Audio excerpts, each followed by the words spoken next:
Hi friends, welcome to my channel. This is Rakesh. Today's my subject is corporate financial reporting. Yes, this is the workbook edition of March 2020. You can refer that workbook in order to have this quick recap. Today I have planned this video in order to have a quick recap on accounting standard questions from the workbook. Let's start the questions from the workbook. March 2020, this is the edition. Questions based on accounting standard. Company Y entered into an agreement to sell its immovable property included in balance sheet at 20 lakhs to another company for 35 lakhs.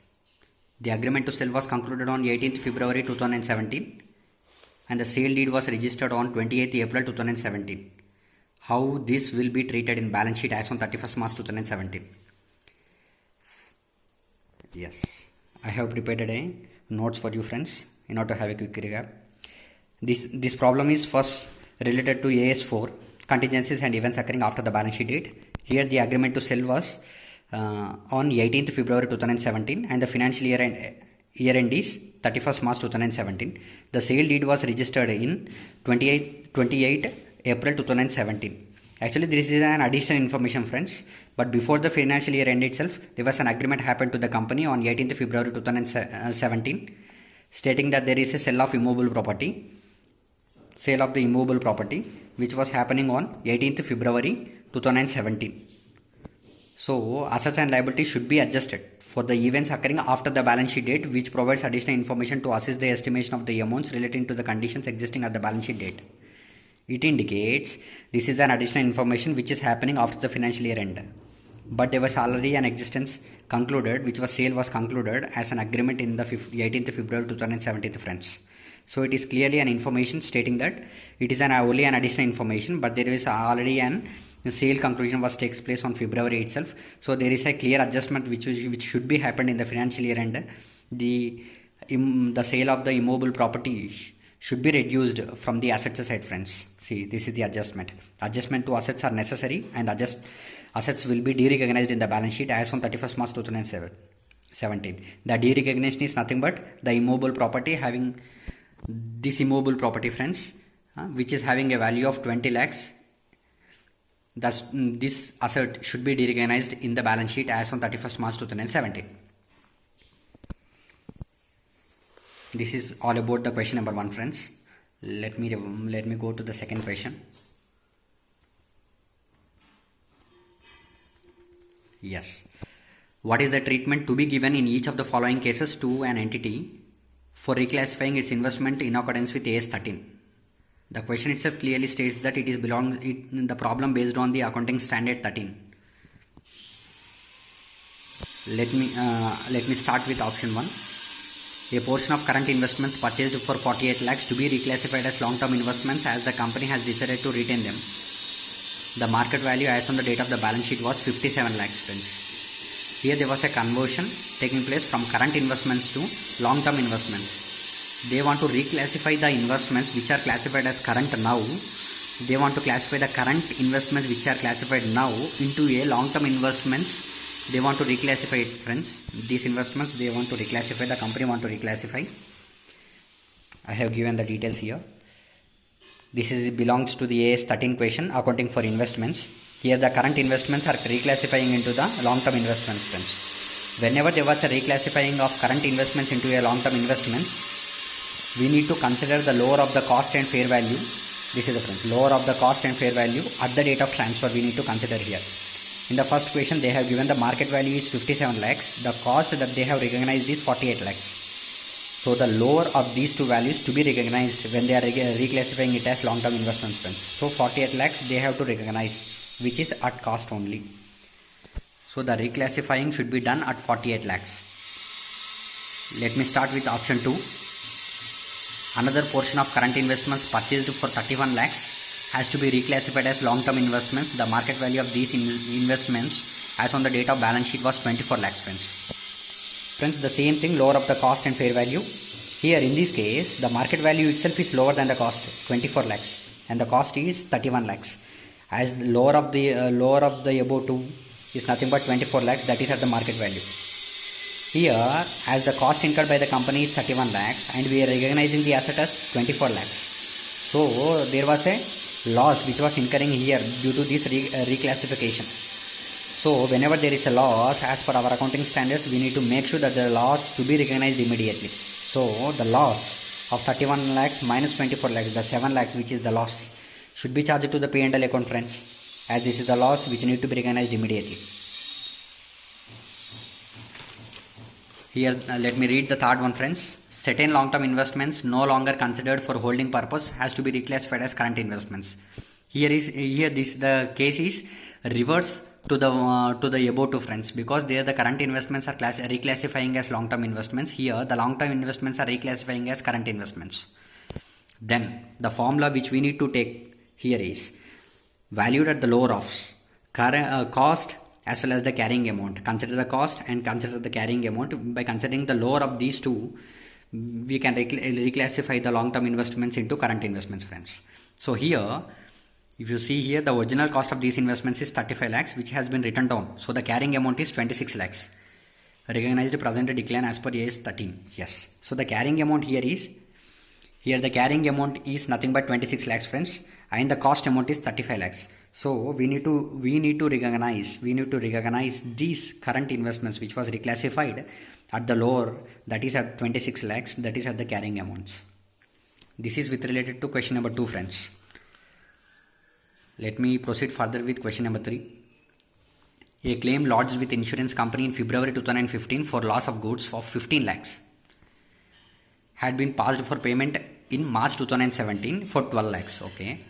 No entry was passed in the books of accounts when the claim was lodged. Advise the company about the treatment of the following in the final statements of the accounts for the year ended 31st March 2017.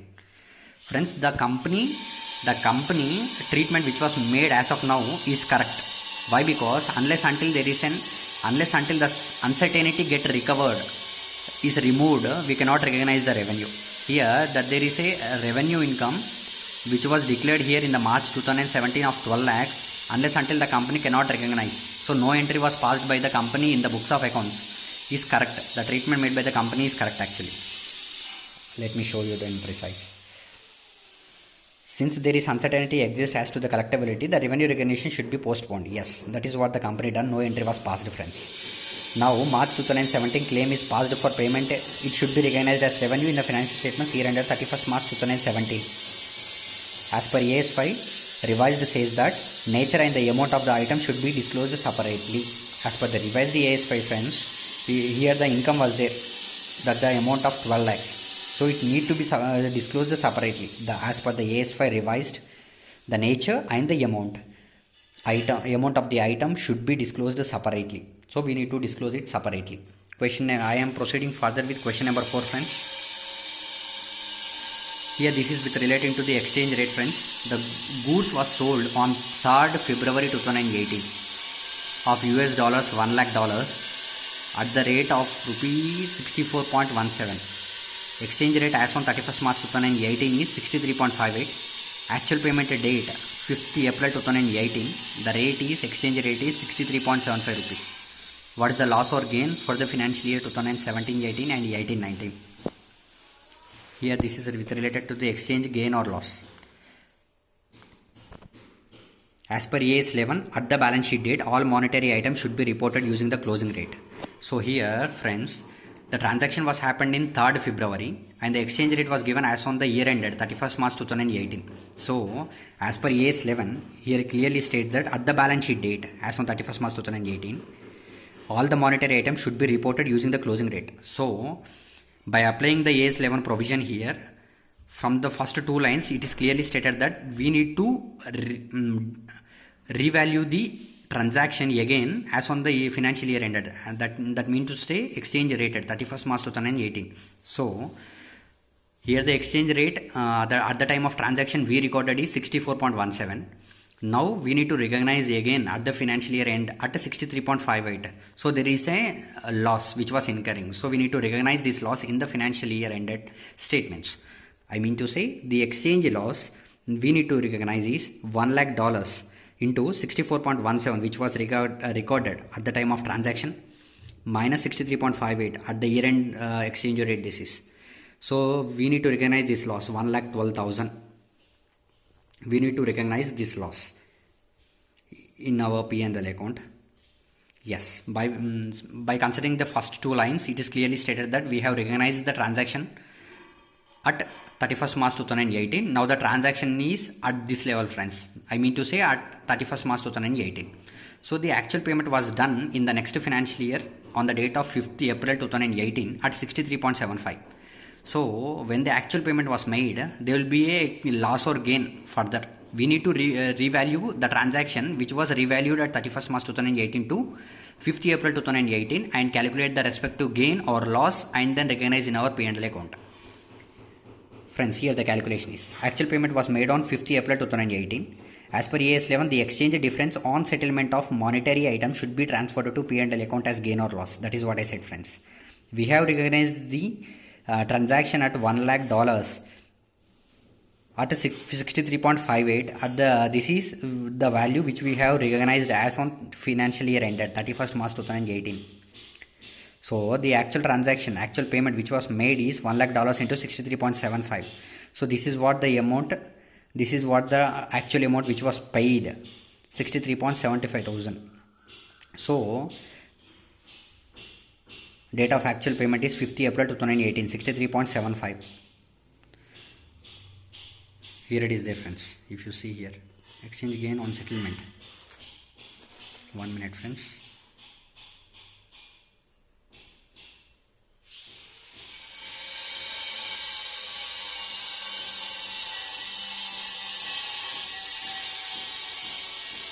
Okay.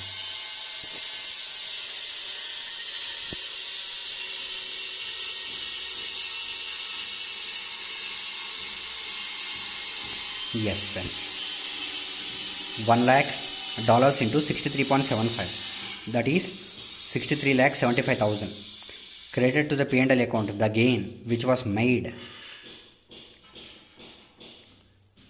due to the exchange gain. As the exchange rate get increased, we need to receive the, as we have sold the goods, we need to have a receipt of higher exchange rate at 63.75, which was recognized at 63.58. So there is an exchange gain which was 17,000. So it is a gain. As it is a gain, when there is a exchange loss which we have debited to the P&L account, when there is a gain which we need to credit it into the P&L account.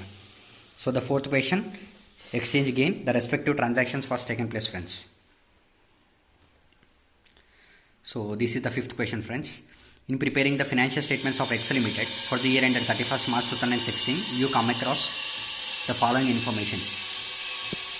An unquoted long-term investment is carried in the books of accounts at 15 lakhs. The published accounts of the unlisted company received in 2016 showed that the company was incurring cash loss with a declining market share and the long-term investment may not fetch more than 10 lakhs. Okay, the cost is 15 lakhs, friends. Now, due to the declining market share, the long-term investment may not fetch more than 10 lakhs. State the reasons. How would you deal with them in the financial statements?